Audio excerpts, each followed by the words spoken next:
My bad. Okay. They defiled themselves with their evil deeds, and their love of idols was adultery in the Lord's eyesight. This is why the Lord's anger burned against his people, and he abhorred his own special possession. He handed them over to pagan nations, and they ruled. They were ruled by those who hate them, and their enemies crushed them and brought them under their cruel power. And again, he rescued them. But there shouldn't have to be an again and again. There shouldn't be. There shouldn't have to be this ongoing reoccurrence of him having to save them. There shouldn't be. There should never be this ongoing issue between God and the Israelites of I have to come back and save you because you couldn't get your act together. But maybe God, you're just a very poor father.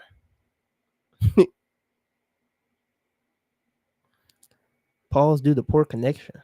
Okay, we back. Maybe, just think about it.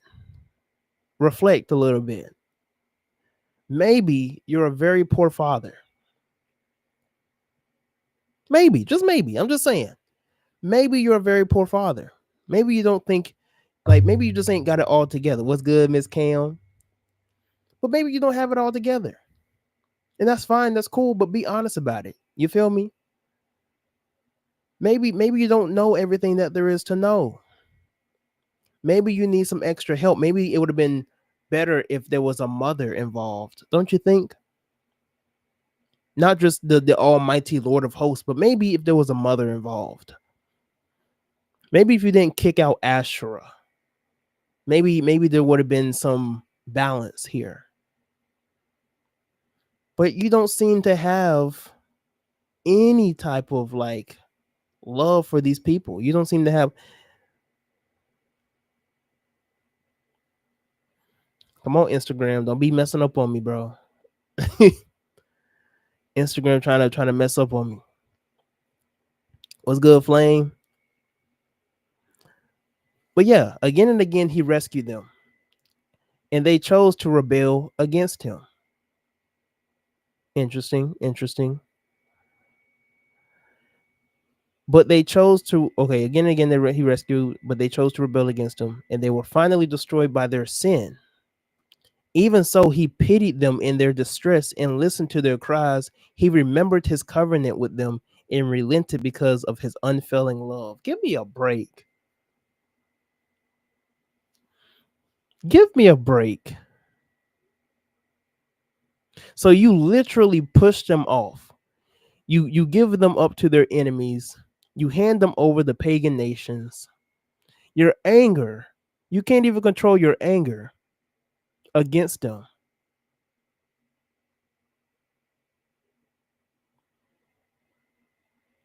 And after they are crushed to the bone with no hope, you pitied them. But this was your fault to begin with. This is the same thing that happened in the Noah's Ark story. This is the same thing. After you completely obliterated everybody on the earth, you look at everything that you did and you're like, you know what? I'm going to put this rainbow as a covenant with the world because I don't like all these dead bodies around. And I think I probably, I acted out of impulse. And yeah, I'm not going to do this again. It's not going to be with water. It's going to be with fire. I think that's the way to do it.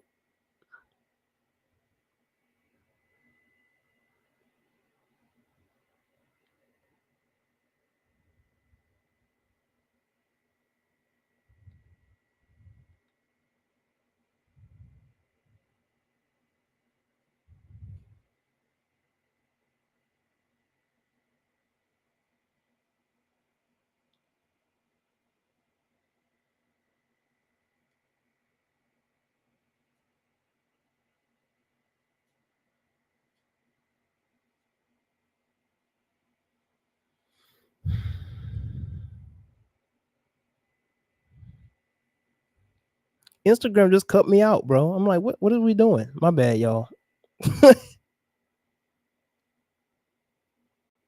Giveth down or breakdown, Sir Tyrell. Y'all crazy.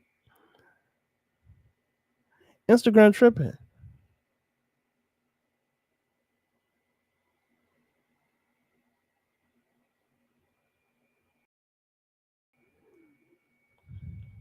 They indoctrinated folks to be afraid of fire in themselves. We just want to do a part two at this point on my Instagram. We want to push through. Anywho, he remembered his covenant with them and relented because of his unfailing love.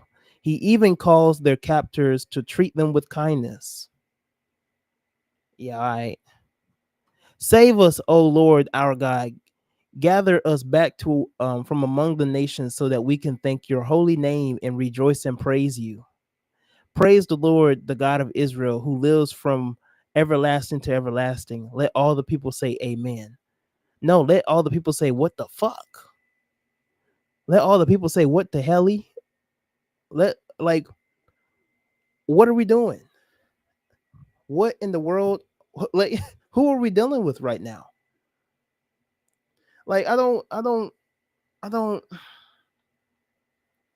Do y'all see how, like, in this psalm, there was never a real intimate relationship or negotiation between the Israelites and God? It's always, I freed you. Now thank me with your life. I spread the Red Sea. I caused the blood, the rivers of the Nile to be corrupted with blood. And I caused all these things to happen. Praise me, worship me. There was never a real intimate relationship built between God and the people. And then when the people got mad and the people got jealous, and rightfully so, this was valid. These are valid emotions to have. They were they were punished for it. There were repercussions for them to be vocal about their distress. I don't think this God knows how to properly, like, deal with his people. I mean, throughout the whole Bible, you kind of see this for what it is. But that's Psalms 106. And it's kind of just giving you an insight on the relationship between God and the Israelites. I don't understand for the life of me why you would want to worship this type of God. I don't understand this God who is so jealous and so envious. This man who could not even properly lead his people. He couldn't even properly lead his people out of Egypt to come into the promised land. This is the one you want to worship. When he promised that they would go to the promised land, he promised them. He promised their forefathers that they will enter into the promised land, but now there's tricks and schemes around it. Now they can't enter to the promised land, but the next generation can. Moses, who dedicated his whole life to this mission, he could not enter into the promised land because instead of speaking to a rock, instead of speaking to the rock, he smacked the rock out of anger. And God was like, "Oh, you want to smack rocks now? Okay, all right. Watch you out here." Like Moses only saw the promised land from a distance. He's like, that's as close as you're gonna get, Moses, because your people are stubborn. Your people are stiff necked. It's your people's fault. It's not my fault. I'm the God, the Lord of hosts, and I have this mighty power. And look at what I can do. I can spread water. Like, what type of God are we dealing with here? What type of entity? What loving God would do this? I showed you acts and kinds of mercy. Instead of obliterating all of you, I only obliterated 3,000 of you. Worship me, Moses. Worship me, children of Israel. Hear ye this day, I am the Lord your God. Worship me. I can do magical wonders. I can do magic tricks. Worship me.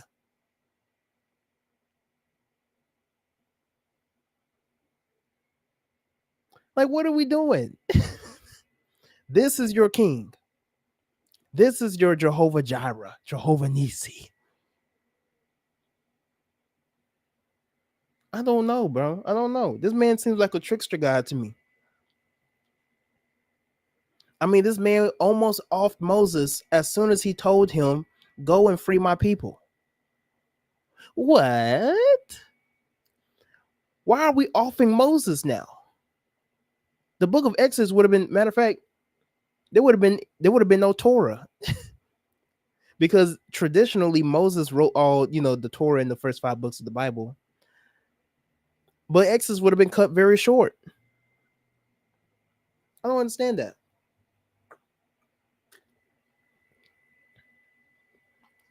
You look into these verses, and anytime that the people slip up or they seem to forget the person that freed them, he always emphasizes on what he did for them in terms of these magical wonders.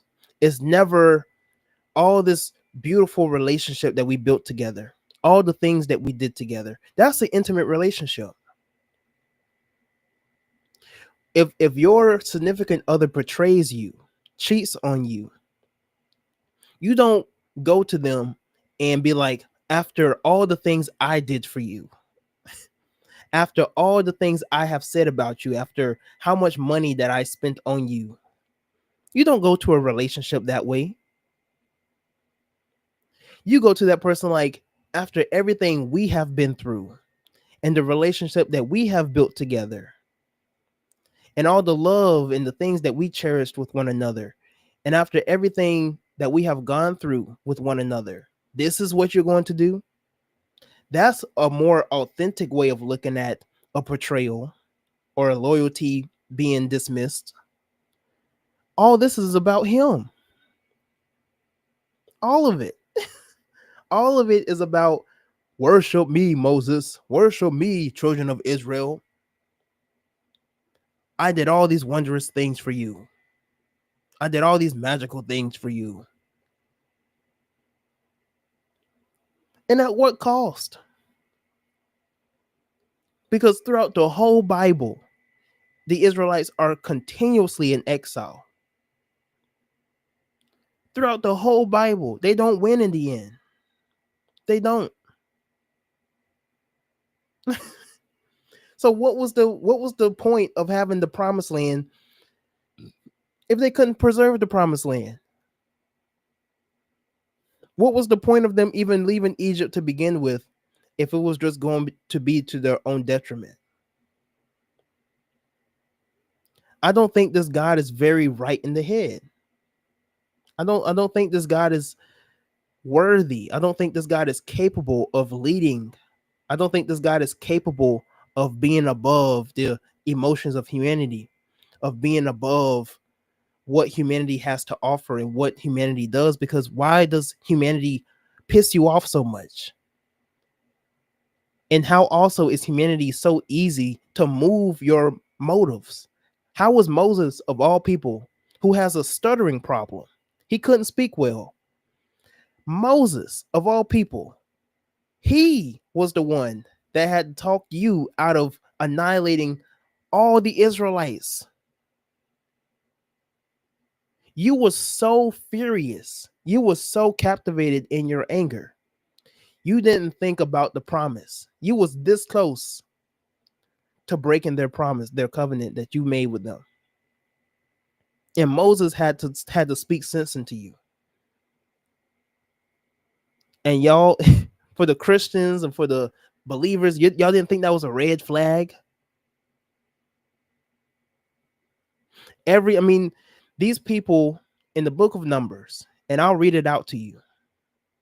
I will literally read it out to you. This is what they said in the book of Moses.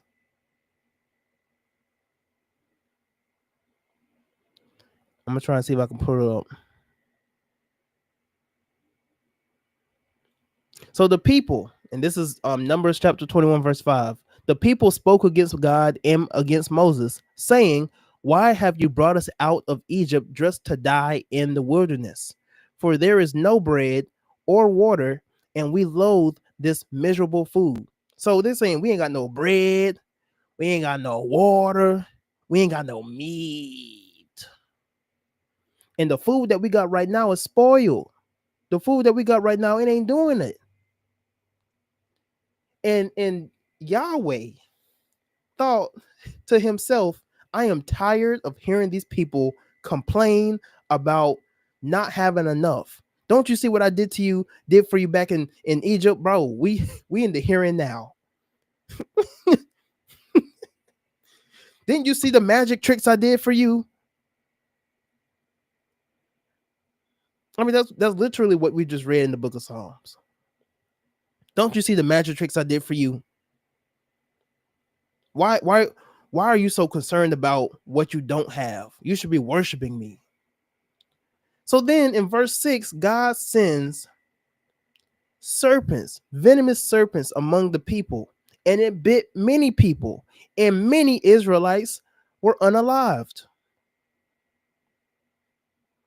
And this this put them in such a state of anxiety that the people came to Moses and was like, we have sinned against God and we spoke against God, and prayed to the Lord so that he can remove the serpents from us.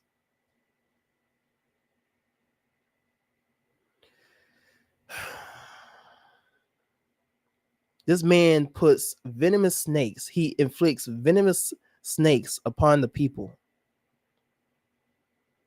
People lost fathers, mothers, daughters, sisters, sons, daughters, because they complained about starving. Starving. If your child was to complain about how they were starving, how would you respond? How would you react?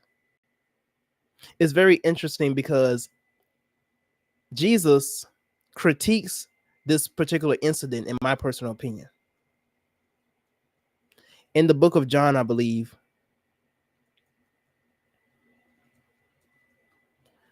Jesus kind of emphasizes on this, or excuse me, not in the book of John, in the book of Matthew.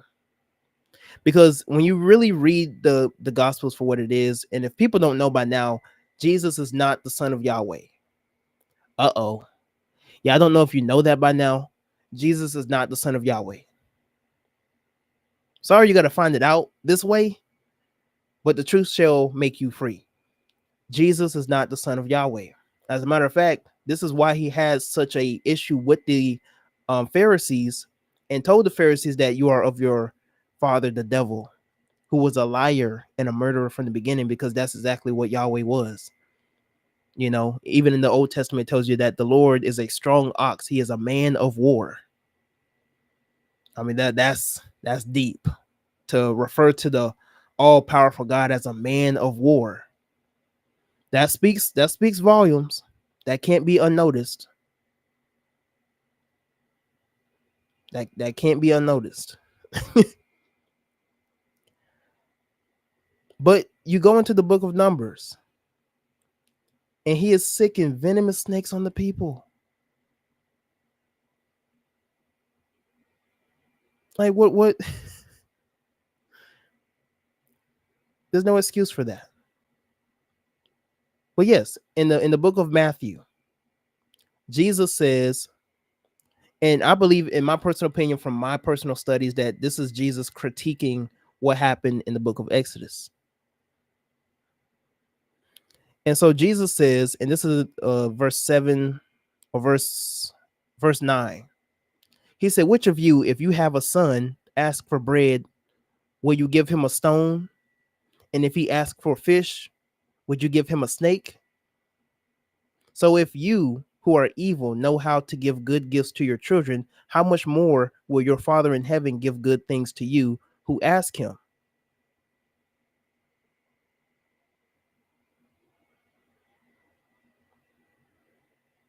Because think about it. If my child is starving and hungry, and it could be constant, right? Even if it's continuous, let's just say my child is getting on my nerves. There's like every bickering moment. I'm hungry, I'm starving, I'm hungry, I'm starving. There are so many different ways for me to literally deal with that other than in death. I guarantee you there are so many different ways that I could deal with my child or my children with their starvation or dehydration other than in death. It seems like this God, this entity, only solves things in death. Whenever he is mad, whenever he is quick to anger, he's like, yeah, these people gotta go. There's no other solution that he could find. Make sure y'all hit that like button for me. Appreciate y'all. It just seems like there's nothing else for this God to do other than to inflict harm on his children. I don't understand that. I don't get that. That don't add up to me. It might add up to you, but it don't add up to me. It's not clicking. And I can't serve a God like that. Now, for those who don't know who I am or who don't know about my belief system, I don't take the Bible literal. The Bible is mythical to me. Not a Christian, not an atheist either. I do believe in a higher power. I believe that there is a infinite consciousness or an infinite source, but that infinite source cannot be named or labeled by the concepts of man. So there you have that.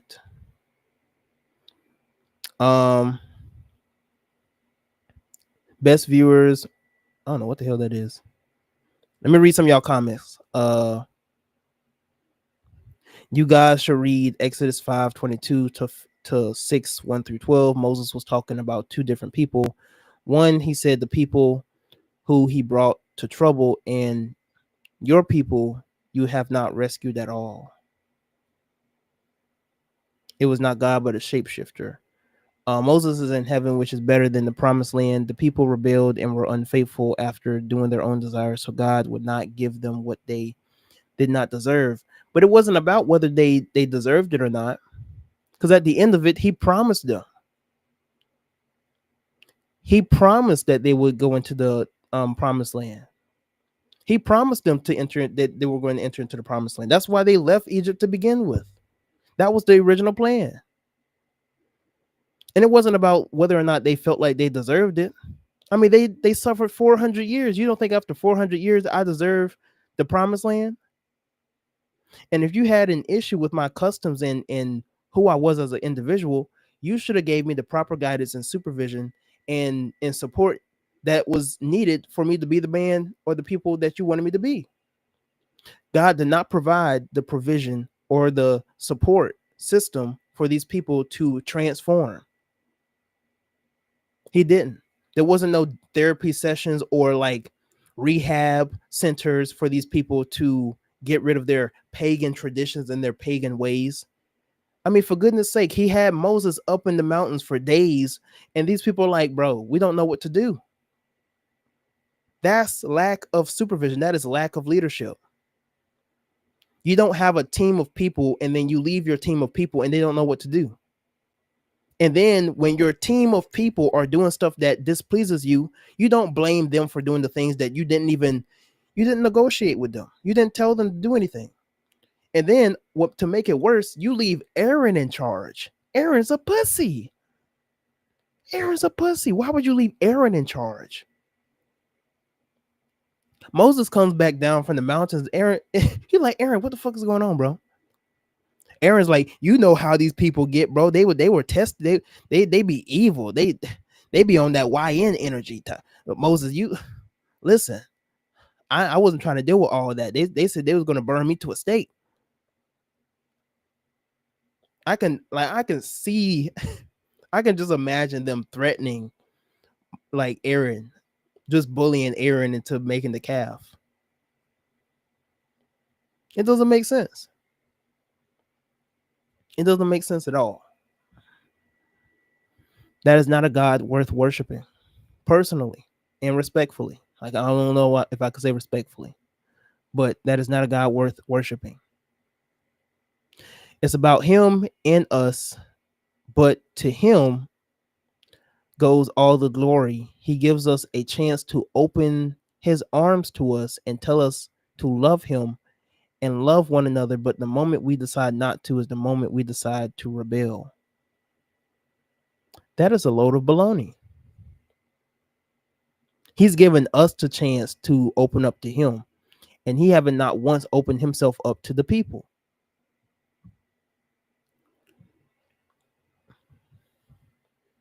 That don't make any type of sense.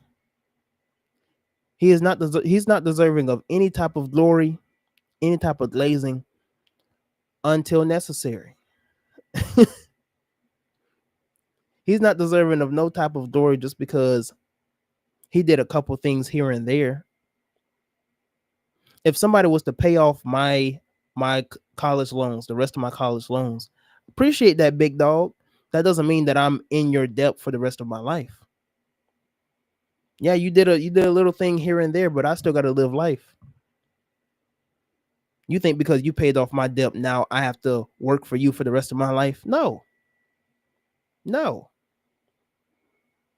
Has to be a lot more done than that. Has to be a whole lot more done than that. If somebody was to randomly buy me a brand new car, my dream car even, appreciate that, big dog. That doesn't mean anything. I am not now supposed to be in your grasp or supposed to have this loyalty to you just because you bought me a new car. There has to be more than that. There has to be intimacy. There has to be, there has to be a relationship built between me and you. Be careful with the book of Psalm because it contains prayers of curses with mercy. Oh, the book of lamps. No, I'm cool. I know how I'm speaking with the intentions with the book of Psalms. The Israelites were not even slaves in Egypt. It was the Egyptians after Joseph introduced the tax system, causing them to sell themselves into slavery and servitude, just like easy when they're hungry. Israelites wandering the wilderness was not because they believed the wilderness was where communities sent scapegoats.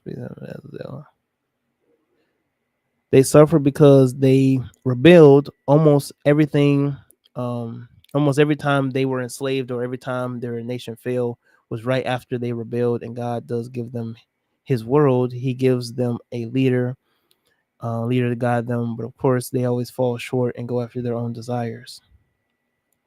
Again, like I said, if the Israelites kept failing and kept falling time after time after time again, that is not on the Israelites' fault.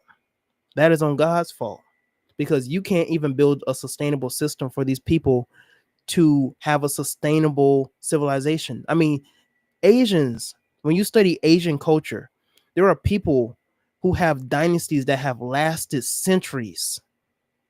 There are dynasties that have lasted centuries, and you mean to tell me the Israelites can't even last a generation? Yeah, that's on God. There are dynasties in Asia that have lasted centuries.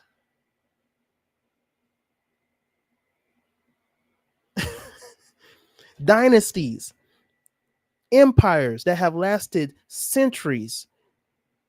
The Israelites can't even get themselves together within 1 to 2 generations. That shows the dysfunction of their civilization, but even more so, it shows the lack of leadership with their God.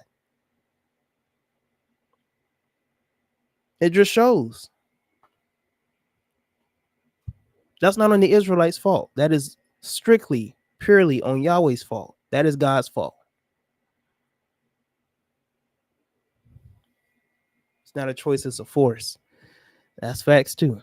Aaron was helping them to be judged. He was sealing their fate. Either way, he's still a pussy. That's why we have to be careful who we allow to help us, because you can become debt to them forever. Was supposed to be Esau. I mean, that's true as well. But at the same time, it's like the Israelites didn't ask for the plagues to be inflicted onto them. It's like something that Moses had told Yahweh. It's like, do you want the Egyptians treated better than how you're treating your people right now? Like, you're literally thinking about annihilating all of your people. And Christians tell me this is justified. Yeah, we deserve to be annihilated for our wages, because the wages of sin is death, and for our works and our righteousness is as dirty rags. I mean, Christians think of themselves so lowly. It is completely disgusting. I suck without Jesus.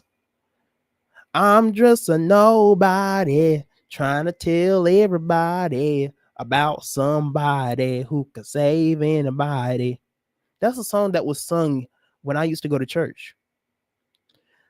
Christians have such a low self-esteem of themselves. I can't even really have a conversation with them about loving yourself without them saying, well, God loves me first, and that's how I love myself. Loving on God does not fill the space in loving yourself, Negroid. You can't say, oh, God loves me, Jesus loves me, and just leave it at that. You have to love yourself. It's literally a commandment in the Bible to love your neighbor as thyself. You cannot love God and say you love God if you don't love who you see in the mirror and how this God has made you to be. Evidently, they haven't gotten with the program.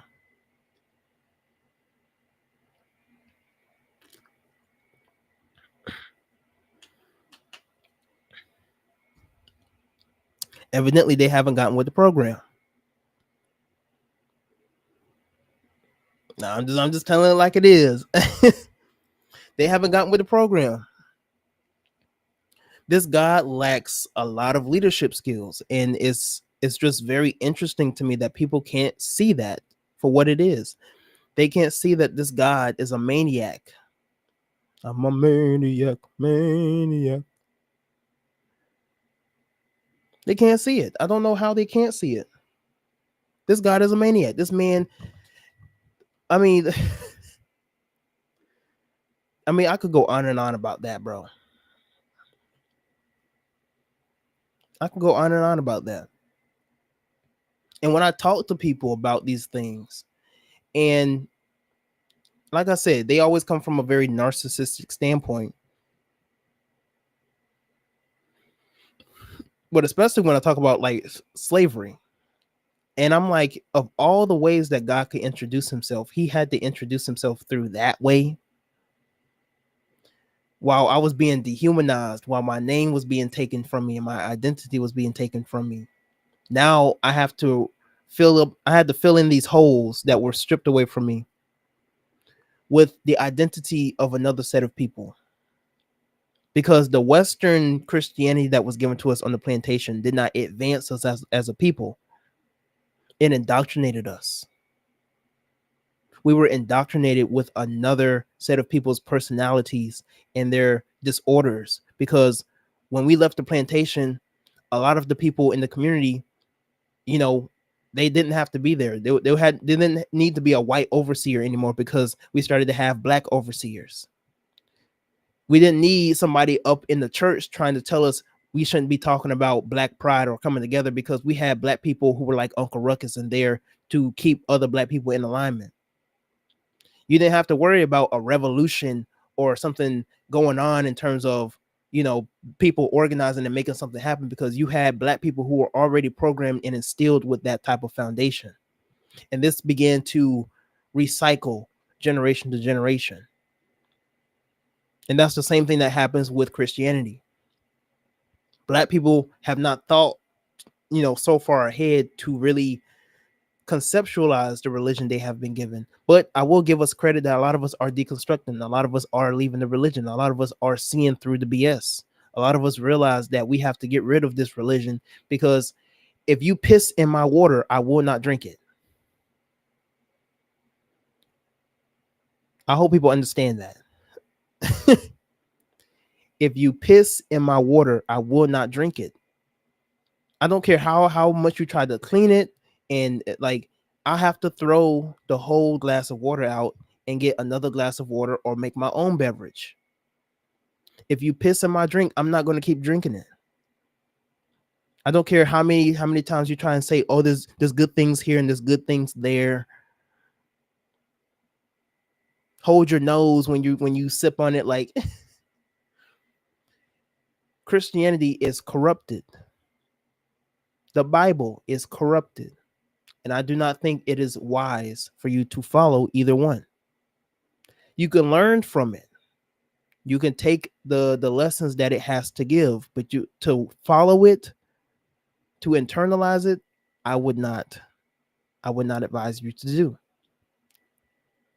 But because man-made religions and books are corrupted and can be corruptible and can be fallible, you're not supposed to follow, and the Bible tells you this, you're not supposed to follow after what is written on paper. You're supposed to follow after the Spirit. Don't you think it does more, just more depth, more volume for you to follow after the Spirit of God than the supposed word of man inspired by God? Don't you think that holds a little more weight when you walk with God, when you walk with divine intelligence every day, instead of saying that you read his word, and especially if the word is outdated and obsolete? And so people keep having these ongoing debates and this constant confusion about what this passage and that passage is supposed to mean in 2005, when this was written 15, 16, 1700 years ago. Merely 2,000 years ago. It doesn't hold up. A lot of people have to deconstruct their religion so that they can come to finding themselves.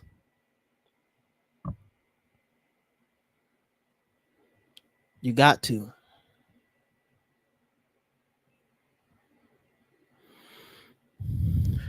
There's the same problem on the African continent. Yeah, it's very bad in the Africa, especially on the west coast of Africa. Very bad. Like it's so bad in Nigeria.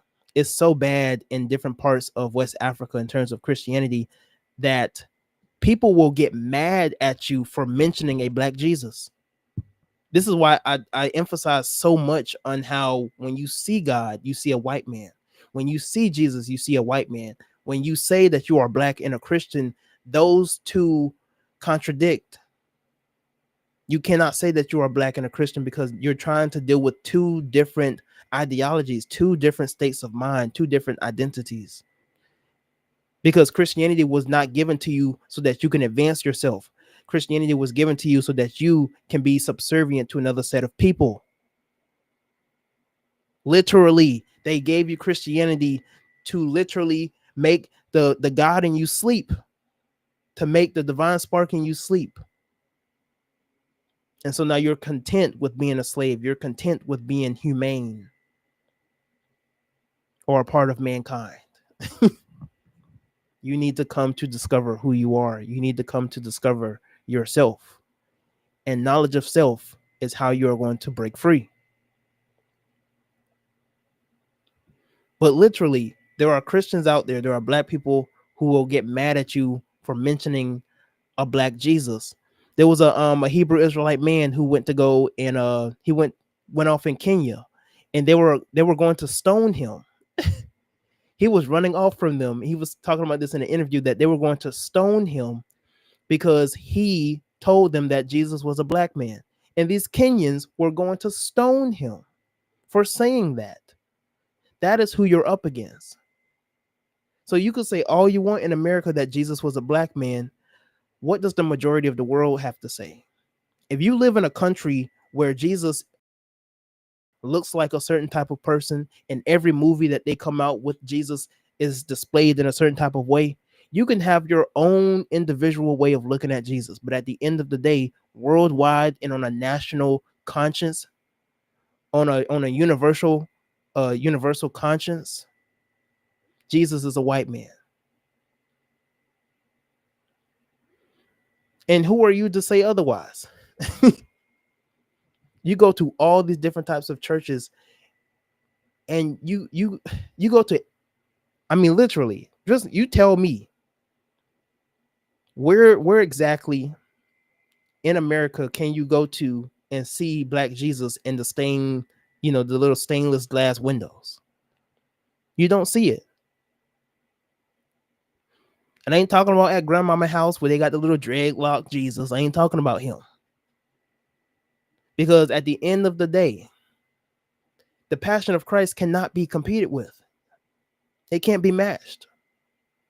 At the end of the day, when the smoke clears, God will always be seen as the man that we have always seen him to be. And you have to make a decision in your life on, do I want to contribute my life to this way of life? Or is there something more than what meets the eye?